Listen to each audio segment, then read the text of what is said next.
गोटे बड़ सहर रे कमल गोटे फ्लैट नहीं सेठी एका रहूतिला।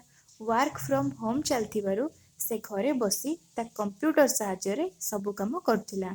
काम एते जोगु से खाइबा कथा पूरा भूली जाइतिला। हेले बेसी समय रही हेलानी। से सेठू उठी आसी सीधा किचन को गला। आ लंच टाइम रे जहाँ भी किछि बनैतिला ता अल्प किछि बळी पड़थिला। तेणु से ताकू सबू आउ आउ आउ करके खाइदेला। न खाइबी ता पाखरे किछि उपाय नथिला। खाई सारी से सोइबाकू ता रूम को आसिला। आउ तापरे से सोई पड़िला।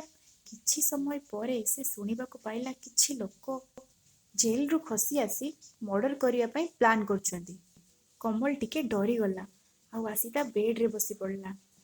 राति बहुत हो जाइथिबारु से काहाकू फोन करिवो बोली किछि बुझी पारलानी।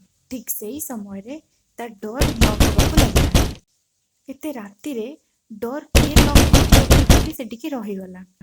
डोर कंटिन्यू न कबारु से बाध्य होई पुलिस को फोन कला। भाग्यवशत पुलिस भी आसी किछि समय पर सेठी पहुंची गले। खोजिबार किछि समय परे से माने चोर माननकु धरि पकेइले और सांगे सांगे नहीं जेल रे पुरई देले। सेमानकर सब प्लान नष्ट हो गला। आउ एपटे कमल निजको क्रेडिट दउथिला।